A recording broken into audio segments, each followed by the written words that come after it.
안녕하세요. 비탐성 빛의 교회와 함께하는 성경 공부에 오신 빛의 성도님들, 한 주의 마지막을 또 장식하는 금요일 함께 여러분과 말씀 공부할 수 있게 되어 참 감사합니다. 우리 함께 기도하겠습니다. 하나님 고맙습니다. 오늘도 주님의 거룩하신 말씀 앞에 서서 겸손한 마음으로 주님의 음성을 듣기를 원합니다. 오늘 말씀을 통해서 주님의 음성이 우리의 마음 가운데 들려오게 하여 주시고, 오늘 말씀이 우리의 손과 발을 움직여 하나님의 말씀 가운데 순종함으로 주와 함께 동행하는 아름답고 복된 빛의 성도들 다 되게 하여 주시옵소서. 예수님의 이름으로 기도드렸습니다. 아멘. 오늘은 욥기 2장 11절에서 13절 말씀 함께 공부하며 2장을 마무리해 보도록 하겠습니다. 11절 말씀부터 함께 봅니다. 그때에 욥의 친구 세 사람 곧 대만 사람 엘리바스와 수아 사람 빌닷과 나아마 사람 소발은 욥이 이 모든 재앙을 만나서 고생한다는 소식을 듣고 욥을 달래고 위로하려고 저마다 집을 떠나서 욥에게로 왔다. 여기서 저는 여러분들과 함께 이렇게 이 말씀을 요약해 보고 싶어요. 그때에 어디로 가라고요? 욥에게로 가라. 그때에 욥에게로 가라. 저는 저와 여러분들에게 말하고 싶습니다. 그때는 언제입니까? 여러분, 욥기의 1장과 2장의 내용 지금까지 우리가 살펴보았지 않습니까? 욥에게 일어났던 재앙, 욥이 당하고 있는 고통을 한번 생각해 보세요. 모든 소유를 잃어버렸고요, 자녀들을 잃어버렸고요, 그리고 이제는 건강마저 잃어버린 상태입니다. 이제 욥은 그야말로 어디 하나 자기 한 몸 기댈 데 없는 외롭고 쓸쓸하고 아프고 고통스러운 사람이에요. 그때에 욥의 친구들이 욥에게로 갑니다. 여러분 주변을 한번 둘러보세요. 그때에라고 할 만한 고통 가운데 있는 여러분의 친구들, 가족들, 지인들 있지 않습니까? 나의 고통이 아니라 하더라도 가족들의 병으로 인해서, 혹은 직장에서 해고당함으로 인해서, 관계의 깨어짐으로 인해서, 혹은 내 자신의 건강상의 문제로 인해서 고통 가운데 절망하고 눈물 흘리고 있는 그때에 있는 여러분들의 지인이 있지 않습니까? 그때에 그 욥에게로 여러분 가시기 바랍니다. 그때에 그 김자매님에게, 이 형제님에게, 박 형제님에게, 구자매에게 여러분 가시기 바래요. 많은 경우에 우리는 너무 눈치를 봅니다. 특별히 이 개인주의가 극도로 발달되어 있는, 고도로 개인주의화된 오늘날 이 사회 속에 살아가면서 우리는 고통 중에 있는 욥에게 가는 것을 두려워하는 경우가 너무 많아요. 왜요? 그 사람이 어떻게 생각할까? 그 사람이 어떻게 느낄까? 그 사람이 나를 어떻게 받아들일까? 이런 걱정이 너무 앞서는 겁니다. 그때에 있는 사람은요, 그런 거 생각 안 해요. 누구라도 그 사람에게 와주기만 한다면, 누구라도 그 사람의 손을 잡아주기만 한다면 그 사람은 그것으로 인하여서 충분히 감사하고 기뻐할 수 있을 거예요. 그때에 욥과 같은 사람이 여러분 주위에 있다면 오늘 그 사람에게로 가십시오. 어떤 방식으로든 그 사람에게로 가시기 바랍니다. 그럼 가서 무엇을 할 것인가? 12절 보십시오.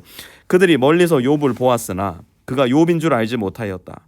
그들은 한참 뒤에야 그가 바로 욥인 줄을 알고 슬픔을 못 이겨 소리내어 울면서 겉옷을 찢고 또 공중에 티끌을 날려서 머리에 뒤집었었다. 저는 여러분 삶에 그때의 욥과 같은 사람이 있다면 욥에게로 가서 함께 울어라 라고 말씀드리고 싶어요. 로마서에 보면 우는 자들과 함께 울라, 하나님은 우리에게 말씀하십니다. 우리는 너무나 많은 경우에 우는 자들에게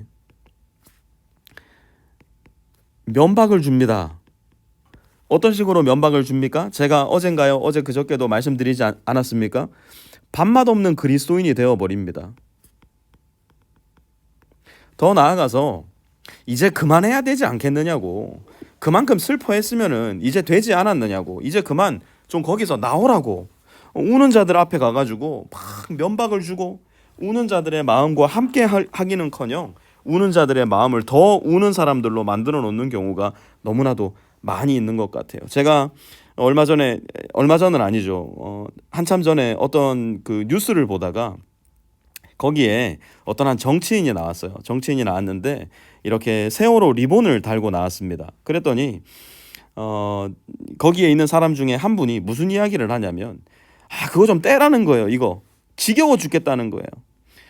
저는 솔직한 이야기로 이 정치인을 개인적으로 그렇게 마음 깊이 좋아하거나 아니면 지지하거나 그러지는 않습니다. 그런데 그때 그분이 했던 이야기가 참 고마웠어요. 무슨 이야기를 했냐? 우리 아주머님 자녀가 죽었으면 그래도 지겹다고 할 거냐고. 아주머님 가족이 죽었으면 그때도 이거 떼라고 할 거냐고. 그 이야기를 하는데 제가 굉장히 마음에 큰 위로를 받았습니다. 여러분, 우는 자들이 우는 것은요, 다 다릅니다. 어떤 사람은 한 달 만에 그 슬픔을 극복하는 분이 있는 반면에 어떤 분은 10년, 어떤 분은 평생을 그 슬픔을 극복하지 못하고 사시는 분들도 분명히 계세요. 그러면 그 사람이 울 때는 그냥 같이 울어주는 겁니다. 이제 좀 그만해. 그만하면 됐어. 믿는 사람이 왜 그래? 여러분, 이거 정말 최악입니다. 욥기 2장에 나오는 욥의 세 친구는요, 완벽합니다. 그들은 우는 욥과 함께 울어줍니다. 더 나아가서 13절, 그들은 밤낮 이래 동안을 욥과 함께 땅바닥에 앉아 있으면서도 욥이 겪는 고통이 너무나 처참하여 입을 열어 한마디 말도 할 수 없었다. 그때의 욥과 같은 사람에게로 갈 때, 그리고 함께 울 때 우리의 머릿속에는 막 생각이 돌아가기 시작합니다. 다 울고 나면 나 이제 뭔 말 하지? 여러분, 세 번째, 한마디 말 못해도 괜찮습니다. 아니, 오히려 한마디 말 못하는 것이 더 좋습니다. 사실 큰 아픔과 절망과 고통 속에 있는 사람에게는요, 말이 중요한 게 아니에요. 함께 있어주는 게 중요한 겁니다. 제가 오랫동안 병상에서 고통을 당하다가 주님의 품에 안긴 한 분의 이야기가 아직도 제 마음 가운데 굉장히 깊이 새겨져 있어요. 이분이 병상에서 항암 치료를 받기도 하고 또 입원해 있기도 하고 굉장히 큰 고통 속에 있을 때에 하여튼간에 저는 한 주에 한 번씩 그 형제를 찾아가려고 애를 많이 썼었어요. 그런데 그 기간이 2년 3년 지나니까 나중에는 병원에 가도 할 말이 없더라고요. 그래서 나중에 제가 어떻게 했냐면 책을 한 권 갖고 갔어요. 갈 때마다 책을 가지고 가가지고 이 형제 옆에 앉아가지고 그 책을 이렇게 읽어줬었습니다. 근데 이분이 어느 날 저한테 그 이야기를 하더라고요.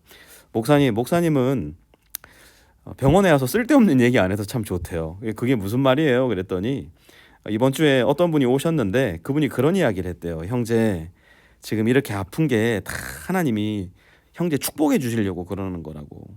이렇게 지금 병상에 오래 있는 게 하나님께서 더 큰 복으로 갚아주시려고 그러시는 거라고. 저는요, 그분의 이야기를 이해해요. 왜 그분이 그렇게 말씀하셨는지도 저는 10분 이해합니다. 이렇게 병상 중에 고통당하는 형제를 보면서 아무것도 해줄 수 없는 자기가 너무 무력하게 느껴진 거예요. 뭐라도 좀 해주고 싶은데, 어떤 좋은 이야기라도 좀 해주고 싶은데 떠오르는 이야기가 없으니까 고통 중에 있는 형제에게 그런 이야기 위로한답시고 했을 겁니다. 그런데 그 병상에 누워있던 형제가 했던 말이 정말 걸작이었어요. 그분의 그렇게 얘기하는데 자기가 너무 화가 나더래요. 그래서 이렇게 얘기했대요. 그 축복 집사님이 다 받으시고 이렇게 아픈 것도 집사님이 다 아프시라고. 나 그 축복 필요 없으니까 나 차라리 그렇게 안 아팠으면 좋겠다고.